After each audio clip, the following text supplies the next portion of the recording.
Hello and welcome back to European Utility Week, to our last interview of the day, but one that is the most exciting. So I'm joined now by Anja from Alliander Mobility Services, and the reason why I find it the most exciting is because there's been the energy experience, and you've had all the electric cars. I've been zipping around on the electric motorbikes. Oh, you did? Yes. Very good. Fantastic. I've been practicing my Rossi foot dangle going around the corner and things like that. So great fun that was. Okay. But it's particularly exciting because there's been a lot of talk about electric vehicles, personal electric vehicles, being the main street, and also we're going to use them for energy storage, all of that real blue sky stuff, and it's never quite got there.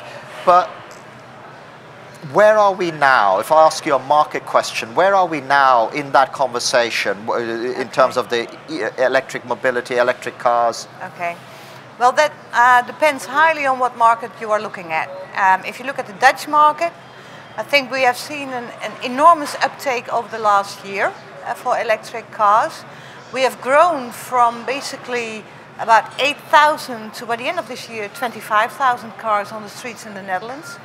But what you see is that we are really desperately waiting for the automotive industry to get the reasonable priced cars on the road. So it's because the battery costs are so high, or what's stopping that? No, it's not stopping. They are getting there. Right. You know, Volkswagen is getting there, Audi is getting there, Mitsubishi is already there. And what you see now is that all the larger brands are coming out with their electric cars. But it took some time to get it developed right, to get the price of the batteries on the right level. And what you see now is that the battery prices have dropped quite radically. So the prices of the car are becoming more reasonable for the normal people to buy a car. And that process will continue. Where the car manufacturers also, it's a bit of a chicken and egg thing, isn't it? Yeah, where they're also waiting for the infrastructure. It is. And I think that's one of the reasons that the Netherlands is one of the 4 running countries in Europe, because we started already in 2009 to invest in infrastructure, because we thought it can never be an argument for car manufacturers not to bring out the cars when there is no infrastructure. So we started already in 2009, 2010 with putting the first infrastructure on the road, and we have learned a lot in that process. We made every mistake that people can make in that process. Name some of those mistakes. People learn, people learn more from mistakes, and it's much more interesting. Oh, that was that was in Amsterdam, one of the first concessions that we did. We had this really nice small pole. It was beautifully designed, but then we had to place it on the street, and there was not a smart meter in the pole yet. So we had to manufacture some sort of a locker and in the ground casing to put all the electronics in, and that in the ground casing was about 4 times the price of the whole charging pole. So that was crazy. It was absolutely not done. And one of the other things was that because it was an electricity thing on the street, it did not have an address. Right. So. And what do you do sometimes for your customer? You will send a letter to all your customers.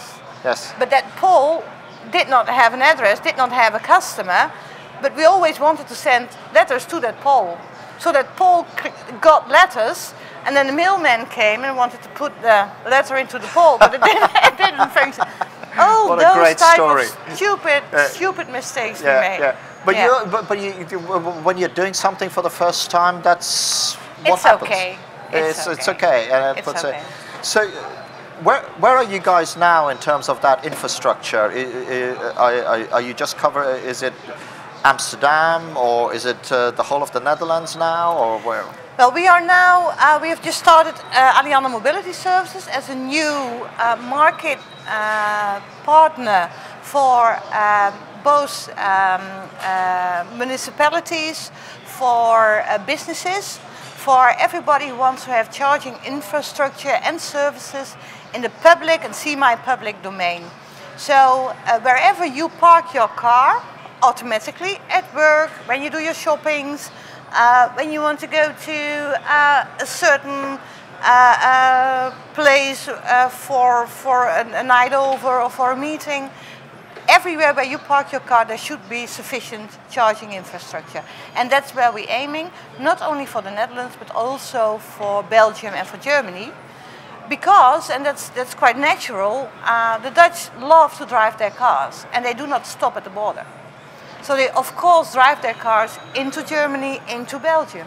So that's why we decided to do this directly in 3 countries.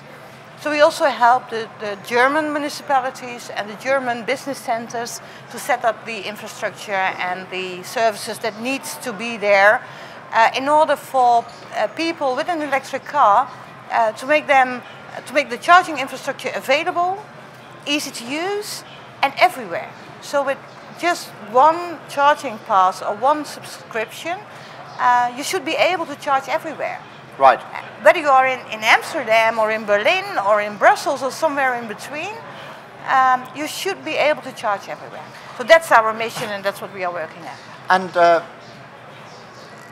there are certain complexities with that network as well, aren't there? Because I read somewhere that if you have the traditional grid and everybody charges at home, and someone puts 4 electric vehicles on a fast charge in a street, it'll blow things up. Now, I don't know how true that is, but what were some of the infrastructure complexities that you guys were faced with, and some of those challenges as well? Yeah, we were really afraid that that would happen, and you are right. If you start with electromobility, that's the idea that people have. Because an electric car takes as much energy as a normal household, so that's substantial. What we did a lot of intensive studies with the grid partners, and what we saw there was that we do not expect to have any problem, to encounter any problem till 2024. Okay. Because the grids are in general underutilized, and there is always a capacity of 40–50% left. So if you look at the uptake of electric cars and you predict that to the grid capacity, we really do not expect to have difficulties till the 2024. You said something that piqued my interest there, where you said and I've read similar stats where the electric car uses the same amount of energy as a household, things like that. Yeah, roughly. Are we then not in danger of transferring the energy issue, because the more electric cars we have, the more electricity we're consuming? Or is that where the automotive industry needs to start playing its role and get those efficiencies down and that technology come in? Yeah, it is. It's a matter of efficiency, but it's also a matter of not only using more energy, but also producing your own energy. And that's where your storage question kicks in. What we see, at least in the Netherlands, is that people who drive an electric car are almost immediately also interested in producing their own energy. Right. So what you will see is that you will get a more decentralized production and consumption of energy. And then also there is a natural need for storage capacity. So we are growing away from this big central energy facility that produces energy and then transports it to the smallest entity in the grid. But that more and more the energy will be produced locally, stored locally, consumed locally, and in that whole new energy system that is growing at the moment, the car is a natural element. So this is the idea that, and I'm going to simplify it, you've got all the PVs on your roof or whatever it is, and rather than having, and you may have a battery either in your basement or in your loft, but wherever, but you'll also have a battery in the car, and then you can transfer that energy, use it for your mobility needs or use it for your home power needs, things like that. Exactly. But the important part of it is that you decide that yourselves. It's not the grid company that decides, it's not the electricity company that decides, but you master your own energy. And you decide whether to put it in the car, take it from the car, put it in the house, store it somewhere, or have it returned into the grid. Or sell it back. Whatever. So where are we in terms of, with all of this technology adoption, and we've certainly seen it across the board in things like, you know, strange little things that I'm interested in, like 3D printing and stuff like that, where you start hitting tipping points when suddenly it becomes a buzzword and everybody's got it because the price points are right. I'm not asking about the car price point now, but I'm asking about the price point of the sort of domestic storage capacity and those the batteries. They aren't exactly cheap. No, but they are getting cheaper every month. Yeah. And is there still this issue of the more batteries we have, we are going to hit a resource cap in terms of the heavy metals you need, and the heavy metals are where? They're in Australia and China. So you've got this argument that actually we're making more batteries, but those batteries come laden with carbon because of their production, because of the intensity. Or are you seeing new battery technologies that are coming up? I see new storage technology popping up. I think that a big mistake would be to hang on to the battery technology. Okay. I think that's a temporary technology. We need it now, and I won't say we don't, but we need it now. Sure. But there will be other forms of storage, power to gas, gas to power. Supercapacitors? Also. And that is a development for the coming 10 years, and even further. You see now the universities and research institute putting a lot of effort in these types of development. We work together with some of them to speed it up, to help to speed it up. But we are not yet there. Doesn't mean that we have to stop now. It means that we should give great effort to evolving those technologies and get the price down and get the volume up. Because the holy grail isn't it is to replicate the petrol tank in terms of storage and energy output, or get as close to possible as that? No, the holy grail is getting autonomy to the people who use the energy.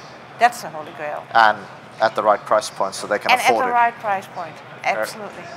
Well, it's been fantastic having you here. We've come to the end of our time, and I think that's probably a good place to leave it at, because I know there's a lot more conversation around energy storage at European Utility Week. I know it's going to grow next year. It's certainly a fascinating topic, so thank you once again for being here.